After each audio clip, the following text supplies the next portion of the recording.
Good afternoon, everybody. Thank you for stopping by to listen to this session. My name is Joseph Azar. I'm one of the founders of Tilcal. So what we do at Tilcal is we provide our clients with a software solution that helps them answer questions like, what is happening in my supply chain? Where are my raw materials coming from? Am I exposed to any risks? And things that have to do with the conformity and compliance of products. And I'm here today with Vinesh Badloe. I'll let you introduce yourself in a minute. And the topic of the day is data at the heart of sustainability strategies. And what we'd like to do with this session is give you, through the lens of Danone and the work that Vinesh has done and is doing, really hands-on experience of what it means to actually go through this journey. You want to take a minute and introduce yourself? Yeah, so hello everyone. My name is Vinesh Badloe. I'm the Global Supplier Engagement and Traceability Lead within Danone. I'm in the Sustainable Sourcing team, which is located in procurement, and I lead the data and tool scope for us to be able to integrate social, environmental, and economical performance factors in the selection processes of our suppliers. So I'm really happy to be here today and discuss this topic with all of you. Yeah, and I think we can all agree that Danone is definitely a company where all the questions I was talking about earlier on at the heart of your business strategy. So it's going to be interesting to get your perspective on this. Maybe just before we jump into it, we'd like to do a very quick survey with a show of hands. So it's a couple of questions. If your companies are engaged in these questions, please just raise your hand. The first one is supply chain visibility as a whole, encompassing the different topics that I mentioned, a priority or on the agenda for the next 12 to 18 months? So if it's yes, raise your hand. 4. Okay, thank you. And for the ones who have responded yes, how many have actually started designing or implementing something? So everybody's kind of looking at the topic and not necessarily implementing. Okay. And do you think as a whole, regardless of whether you start something or not, supply chain visibility should be driven by supply chain risk, understanding what's happening in supply chain, more complying with regulations, upstream regulations like EUDR or CSRD, CSDDD, or looking forward downstream around things like DPP? So for supply chain risk, resilience, any... Yeah, so resilience is 5 or 6. Regulation? Interesting. No one on regulation. And DPP, if you're aware of what this is? 1 on DPP. Okay, thank you. Interesting show of hands. So let's, on the back of this, let's jump right into it. So can you tell us a little bit more about, the origin of your work and how this is being implemented at Danone? Yeah, so we started, I think, around 5 years back, really with systematic traceability, also together with Tilcal, when there was an issue in China, right, where our baby food was going there and it was being repacked and sold under other brands. So there was the moment when we actually engaged with Tilcal to say, okay, we need to put traceability in place to make sure that the consumers that are actually consuming our products would know that it were Danone products. So that was the starting point of this journey. And afterwards, you see a shift in the drivers, right? So currently it's more either on regulation, it's on risk management, it's on business continuity, or it's on retail tenders, right? So we need to be ready for that.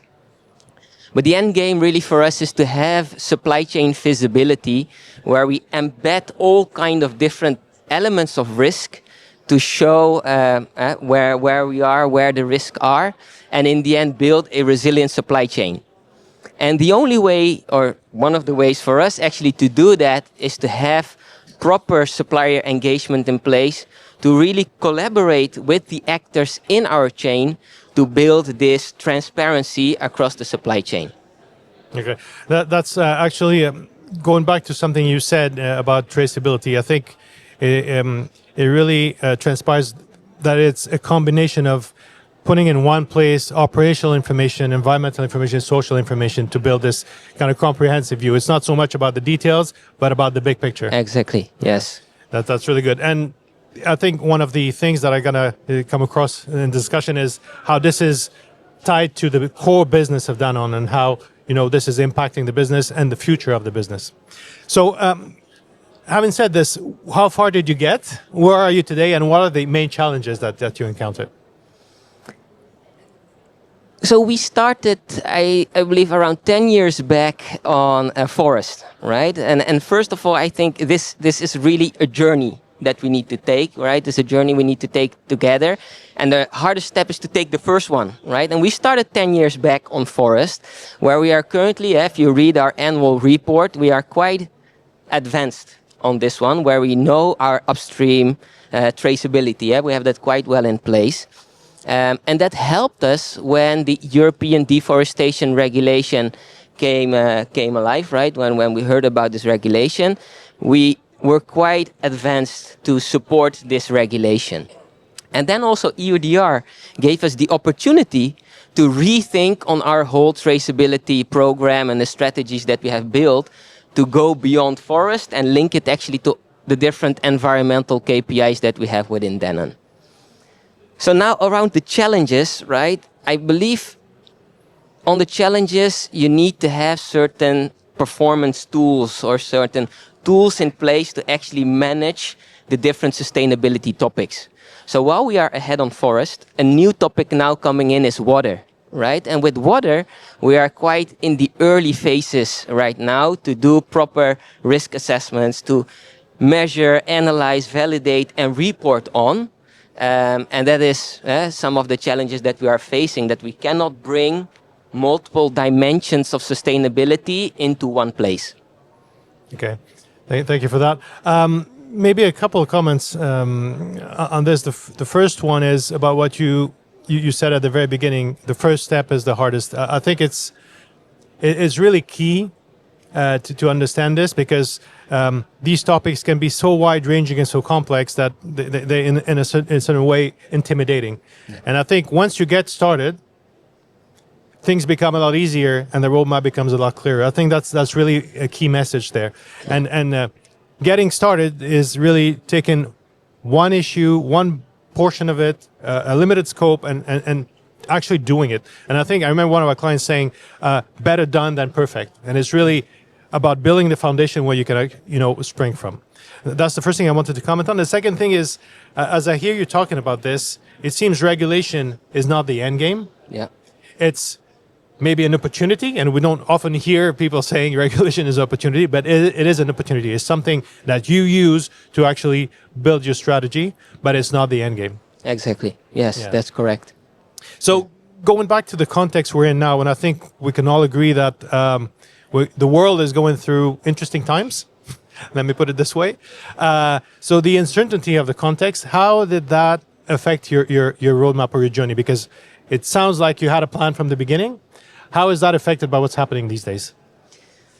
So I believe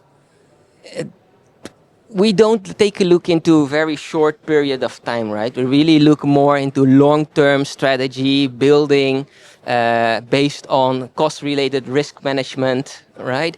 And really show that the initiative that we deliver are bringing business value. And based on that, right, if then a regulation comes in, right, we have already developed a certain piece of the roadmap that then can support the regulation. Now, the change is, for the coming years, what we would like to do is to harmonize, centralize different type of tools and things that we have in our ecosystem to build a 360-degree view on our risk, right? And then to be able to take the right actions and drive our agenda.